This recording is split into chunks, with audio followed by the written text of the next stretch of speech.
مولانا فضل الرحمان اسلام آباد lock down کا ارادہ رکھتے ہیں۔ انہوں نے حکومت کو انتباہ کیا ہے کہ 31 مارچ تک عمران خان استعفیٰ دیں ورنہ مارچ ہوگا اور پورے نظام کو جانا پڑے گا۔ مولانا کی بات سے تاثر ملتا تھا کہ وہ اس پر راضی ہو جائیں گے کہ عمران خان کے استعفے کے بعد پارلیمنٹ کے اندر سے ہی تبدیلی آ جائے گی۔ یہ دھمکی تھی یا لانگ مارچ کا جواز پیدا کرنے کا ایک طریقہ تھا، یہ تو نہیں کہا جا سکتا۔ تاہم اگست گزر چکا اور عمران خان نے استعفیٰ نہیں دیا، لہٰذا اب جو بھی ہوگا وہ استعفے کے بعد والے لاحِ عمل کے مطابق ہی ہوگا۔ سیاست کے طالب علموں کے ذہن میں اس حوالے سے جو سوالات آتے ہیں، ان میں سب سے پہلے تو یہ کہ مولانا فضل الرحمان اپنے ہی مارچ کی کامیابی کے حوالے سے اس قدر پر امید کیوں ہیں۔ ایک اور اہم سوال یہ ہے، کیا مولانا فضل الرحمان اکیلے اتنی بڑی تعداد میں لوگوں کو سڑکوں پر لا سکیں گے کہ حکومت کے لیے کوئی مشکل پیدا کر سکیں، یا انہیں دیگر سیاسی جماعتوں کی ضرورت پڑے گی؟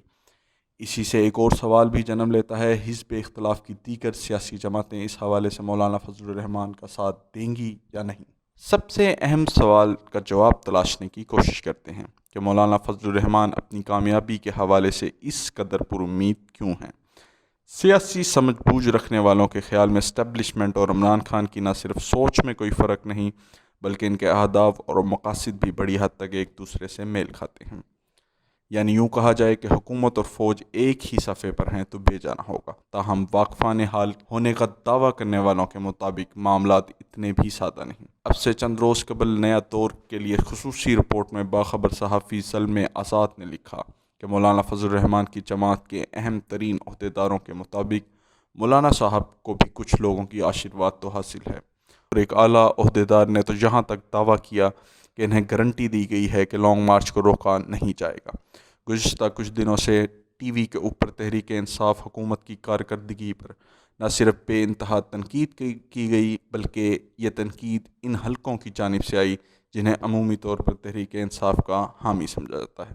ان میں سر فہرست آفتاب اقبال، ڈاکٹر شاہد مسعود، مبشر لقمان، عارف حمید بھٹی، حسن نثار، ارشاد بھٹی اور دیگر ہیں۔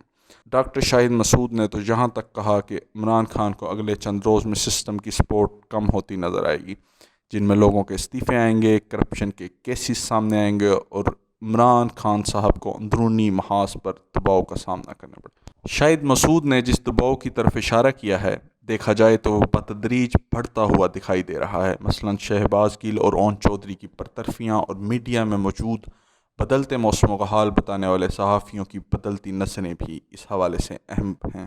اب یہاں یہ سوال پیدا ہوتا ہے، یہ سب ہو کیوں رہا ہے؟ عمران خان کی حکومت بلا شبہ ایک کامیاب حکومت نہیں کہلا سکتی، یہ تو انتخابات کے تیسرے مہینے ہی میں واضح ہو چکا تھا کہ ان تلوں میں تیل نہیں۔ مگر ایک طرف مثبت رپورٹنگ کے فوائد بتائے جا رہے تھے اور دوسری جانب تنقید کرنے والوں کو حکومتی سرپرستی میں چلنے والی چیل بھرو تحریک کا ایندھن بنایا جا رہا تھا۔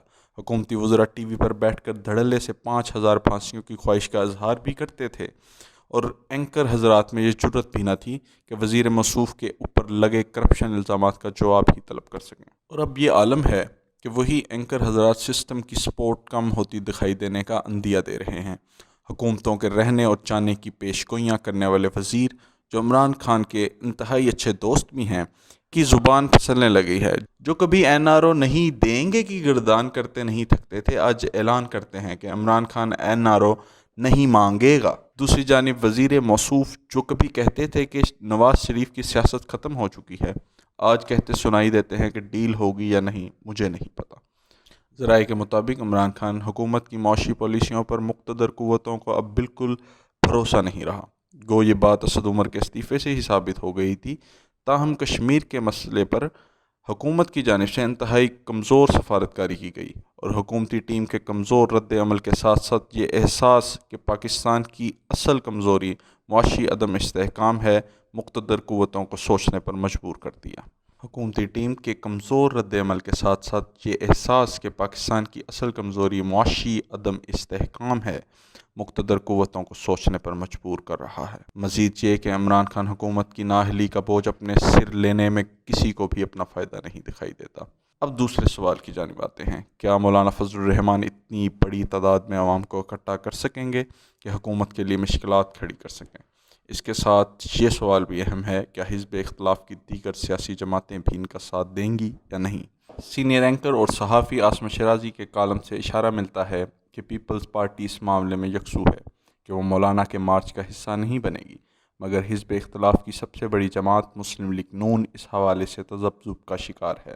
ایک طرف مفاہمت کے حامی شہباز شریف ہیں اور ان کے ہم نوا ہیں، جبکہ دوسری طرف جیل میں بیٹھے میاں نواز شریف ہیں، جن کے مطابق مولانا فضل الرحمان سے اس گارنٹی کی بنیاد پر بات چیت کی جا سکتی ہے کہ وہ مذہب کارڈ استعمال نہیں کریں گے۔ اس صورتحال کو دیکھتے ہوئے ایسا ہی لگتا ہے کہ مسلم لیگ نون بھی مولانا فضل الرحمان کی حمایت میں ایک خاص حد سے آگے نہیں جا سکے گی، یعنی یہ معرکہ پارلیمنٹ سے باہر بیٹھے 12ویں کھلاڑی یعنی مولانا فضل الرحمان کو اکیلے ہی لڑنا ہوگا۔ کیا وہ اتنی بڑی تعداد میں لوگوں کو جمع کر پائیں گے کہ اپنے مطالبات منوانے میں کامیاب ہو جائیں؟